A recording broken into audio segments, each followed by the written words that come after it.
Hello, everyone. I'm coming back to you again today because I have a message for you guys.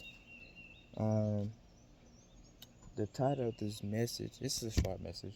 The title of this message is Moving Without God. And I'll be coming from Luke, uh, Luke chapter 2, verses 41 through 52. So, and you might know the story about where, the account of Luke, of the Gospel of Luke, where is describing his account of like Jesus and everything, like his experience and stuff with it. And in the Luke chapter 2, verses 41 through 52, I'm be starting at verses 43 through 44 for the first part of it. And it reads, let's see here. When they had finished the days as they returned, the boy Jesus lingered behind in Jerusalem, and Joseph and his mother did not know.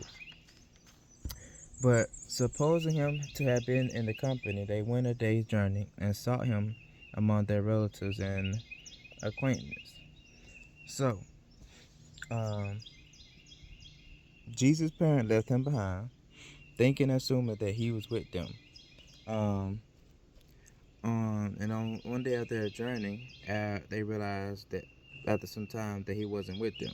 So basically, instead, once they realized, they moved, they moved without God, says Jesus, and instead of asking God where they should go, um, uh, they where they should go, what they should do, they went to their kinspeople. They went to a familiar place, some place where they thought, okay, well maybe he's with them or with that, and so they went there and asked for family for help, and they turned to what was comfortable for them. Um, Once that didn't work, they had to go back to where they originally, like the last time they saw him. So they went back, and then that we'll go back into verses 45, and we'll read up to 52 from here. Uh, so when they did not find him, they returned to Jerusalem seeking him. So now, so that after the 3 days they found him in the temple, sitting in the midst of teachers, both listening to them and asking them questions. And all who heard him was astonished by his teachings and answers. So when they saw him, they were amazed, and his mother said to him, Son, why have you done this to us? Look, your father and I have sought you anxiously. And he said to them, Why did you seek me? Did you not know that I must be about my father's business? But they did not understand the statement which he spoke to them. Then he went down with them and came to Nazareth and was subjected to them. But his mother kept all the things in her heart. And Jesus increased in wisdom and stature and in favor with God and men. All right. So that, as we saw, they said they went back to Jerusalem finally after they realized they couldn't find him. They found him and questioned him, saying, "Why did you not tell us where you were going, where you were, what you were doing? We looked for you, scared and worried." And Jesus said to them, "How is it so? Did you not know that I must be about my Father's business?"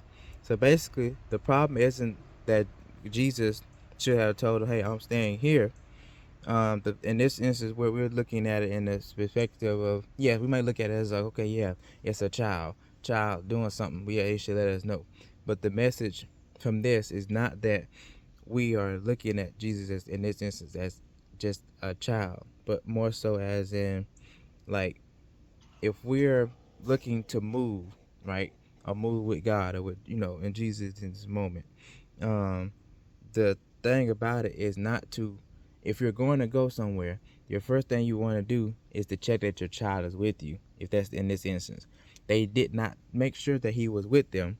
They decided to go forth, and then after some time they realized, oh shoot, he's not with us, or we have ventured wrong, or whatever the case, whatever in this, instance it could be used for multiple different things, whether somebody went down the wrong path or whatever. But the whole premise of this is that they went forth thinking that God was with them, but they did not check.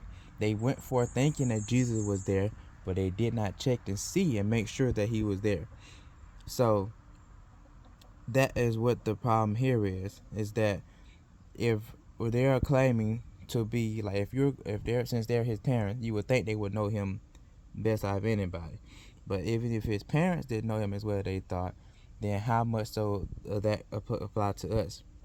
We should always strive to study to know ourselves more and like abide in him more to truly be able to understand and know him for what his teachings and what he's offering and what he can do.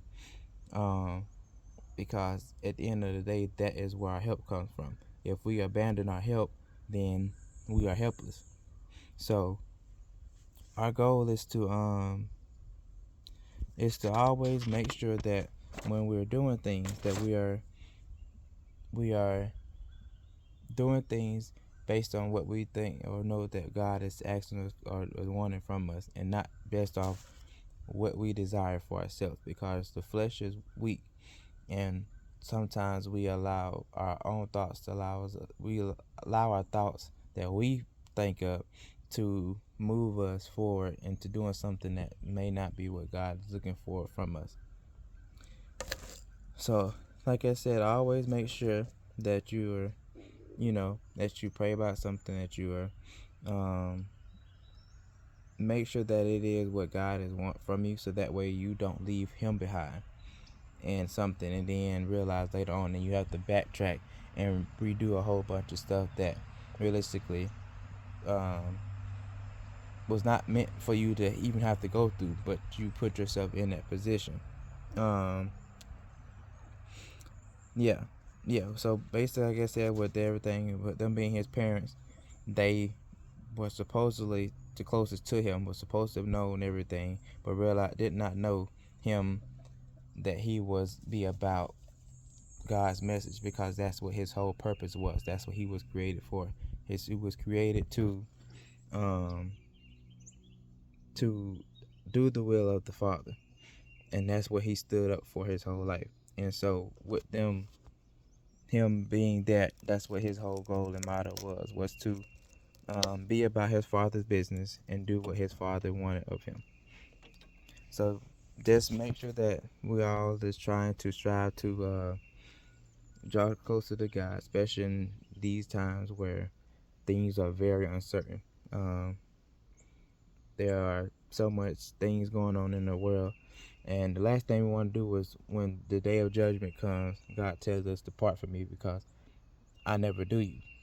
If we want to, be there with Jesus and God in those times and reside with Him, our best thing to do is to dig deeper in our Word and to make sure that we're actually drawing closer to Him each and every day. Um, yeah, I went off message. I ain't gonna lie, I had two other things wrote down, but I think once I got to going, some of it just left there. Hey, Holy Spirit moving, you gotta let Him take over.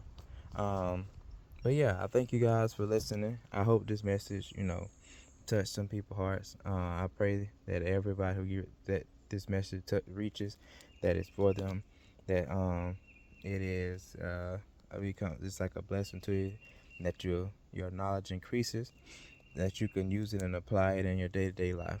But yeah, I thank you guys for listening, and hope you all have a blessed day.